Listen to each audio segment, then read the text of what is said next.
여러분 안녕하십니까. 미국이 불참한 채 남아공에서 열린 G20 정상회의가 회원국 간 연대를 다짐하는 선언문을 채택하고 막을 내렸습니다. 이재명 대통령은 G20에서도 독일, 프랑스, 인도 등과 양자회담을 이어가며 실용 외교 행보를 이어가는데요. 2028년 회의 유치를 확정하는 성과를 거뒀습니다. 12.3 내란 이후 중단됐던 정상외교에 복귀하는 걸 넘어 국제외교 선도국가로 자리매김할 계기를 마련했다는 평가입니다. 남아공 현지에서 김재경 기자가 보도합니다. 이틀간의 일정을 마무리한 G20 정상회의. 회원국들의 선언문이 눈길을 끌었습니다. 균등한 분배 등을 보장하는 포용적 경제성장, 국제 분쟁의 평화적 해결은 물론 미국이 반대하는 기후변화 대응과 청정에너지 전환 등의 의제도 담긴 겁니다. 결국 다음 개최주인 미국이 불참하면서 의장국 이양식이 취소되기도 했습니다. 이런 어수선한 국제정세 속에서도 우리 정부는 실용외교의 지평을 확장했다는 평가가 나옵니다.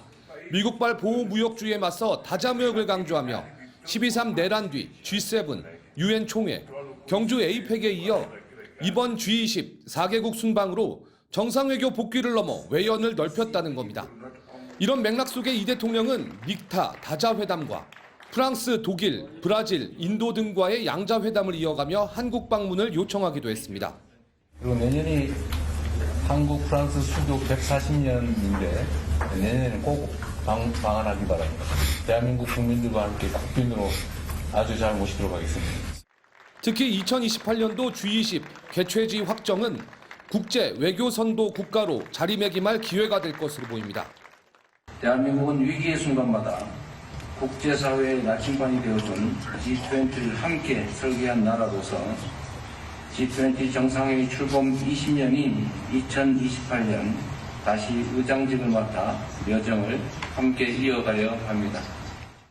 G20 정상회의를 끝으로 이재명 대통령은 중동, 아프리카 4개국 가운데 3곳의 순방 일정을 마무리했습니다.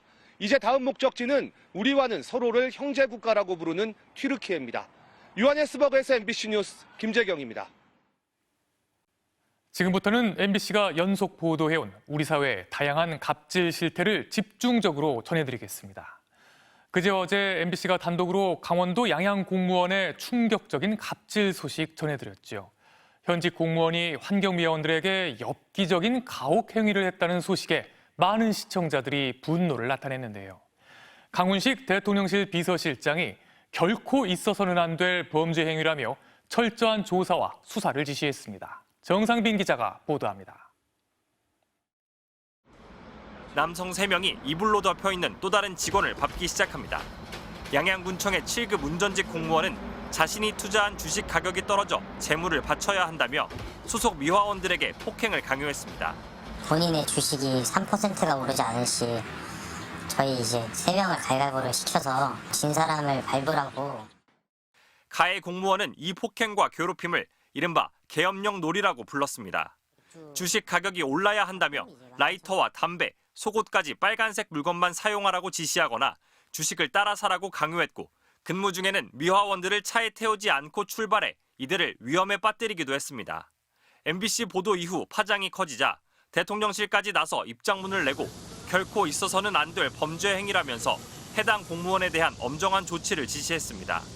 강훈식 비서실장은 대통령실 내부 회의에서 관계 부처가 협의해 폭행과 협박, 강요 등에 대한 감사와 수사에 신속히 착수하라고 주문했습니다. 또 해외 순방 중인 이재명 대통령도 국내에 있었다면 엄중한 조치를 지시했을 것이라며 철저한 조사를 거듭 당부한 것으로 전해졌습니다. 상급 공무원들이 괴롭힘이 벌어지고 있다는 사실을 알면서도 아무런 조치를 하지 않았다는 의혹도 제기된 만큼 강 실장은 가해 공무원의 상급자들이 관리 감독을 제대로 했는지에 대해서도 조사를 지시했습니다. 갑질 논란이 불거진 양양군청은 국민 여러분께 큰 심려를 끼쳐 깊이 송구스럽게 생각한다면서 조사 결과에 따라 가해자를 징계 조치하겠다는 입장을 밝혔습니다. MBC 뉴스 정상빈입니다. MBC가 단독으로 보도해온 또 다른 갑질 소식입니다.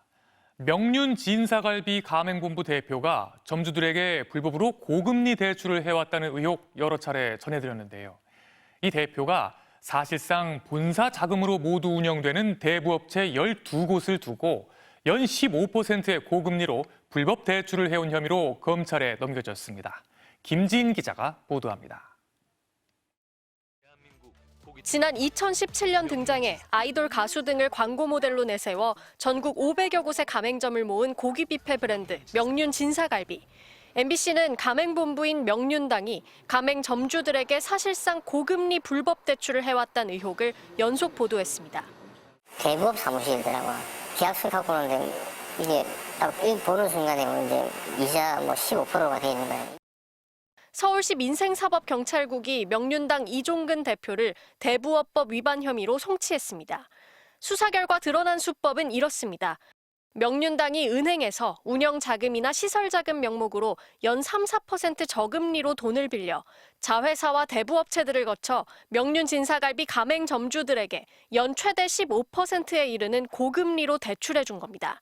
중간에 등록된 대부업체 12곳이 끼긴 했지만 대부분 이종근 대표 지분이 100%로 이 대표가 실소유주였고 이 대표 아내와 명륜당 전현직 직원들이 대표를 맡았습니다. 명륜당이 이런 식으로 2021년 11월부터 2023년 말까지 점주들에게 831억여 원을 빌려주고 편법으로 대출 상환금 99억 원, 이자 56억 원 등 총 155억 원을 받았다는 게 서울시 판단입니다.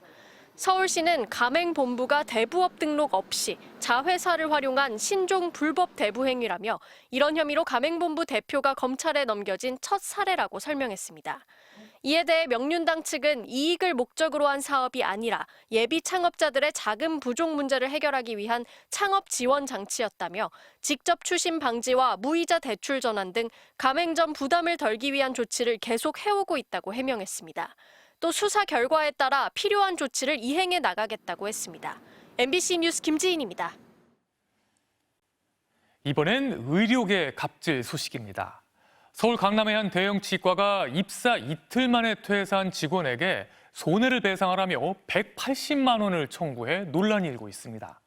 평소에도 직원들에게 잘못했다는 이유로 벽을 보고 서 있게 하거나 종이 가득 반성문을 쓰는 이른바 반성문 빽빽이를 시켰다는 의혹도 제기됐는데요. 노동당국이 강도 높은 조사를 예고했습니다. 재은효 기자가 보도합니다. 오늘 아침 조회 시작하겠습니다.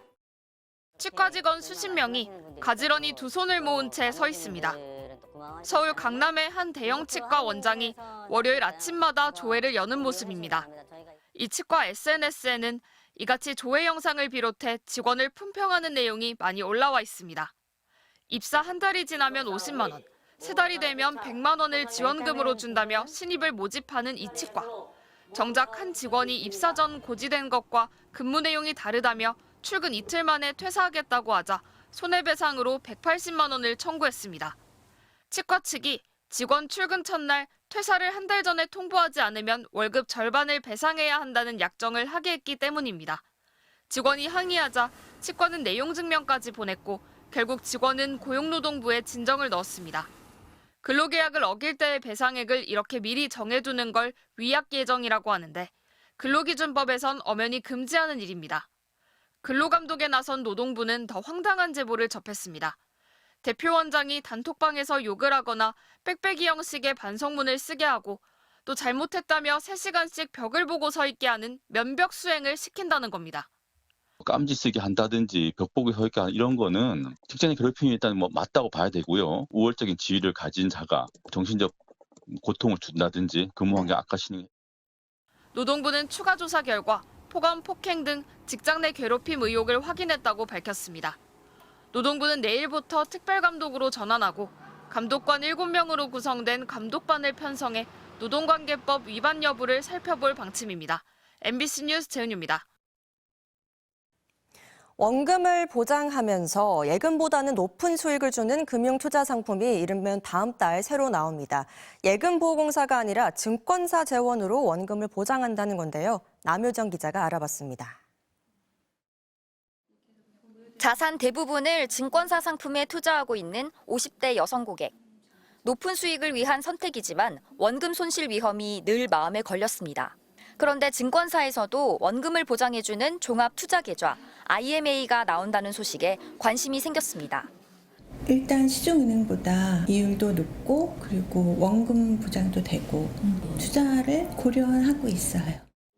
창구에서도 관련 상품에 대한 상담이 늘고 있습니다. 최근에 이제 IMA 요거 뉴스 보고 이쪽으로 좀 관심이 더 가긴 갔고요. 언제 시작하는지 궁금해서 여쭤봤고요. IMA 종합투자계좌는 증권사가 고객 자금을 기업 대출과 회사채 등에 투자하고 그 수익을 고객에게 돌려주는 상품입니다. 기대 수익률은 투자 기간과 위험도에 따라 연 4%에서 최대 8%까지 은행 예금에 비해 수익률이 높고 원금이 보장된다는 게 핵심입니다. 원금 보장의 책임을 감당할 수 있도록 금융당국은 자기 자본 8조 원 이상을 갖춘 한국투자증권과 미래에셋증권 두 곳을 사업자로 지정했습니다. 대신 운영사는 IMA로 조달한 자금의 일부를 중소벤처기업에 투자하는 모험 자본에 넣어야 합니다. 부동산과 예금에 묶여있는 돈을 혁신 벤처기업 등 생산적 분야로 이동시키는 생산적 금융정책의 일환입니다. 안정적인 재산관리 형성 측면에서는 투자자 니즈를 만족할 수 있다고 생각이 듭니다. 그리고 위험은 상대적으로 적으면서 기대 수익률을 낼 수 있는 사업을 잘 선별하는 게 증권사의 핵심 역량이라.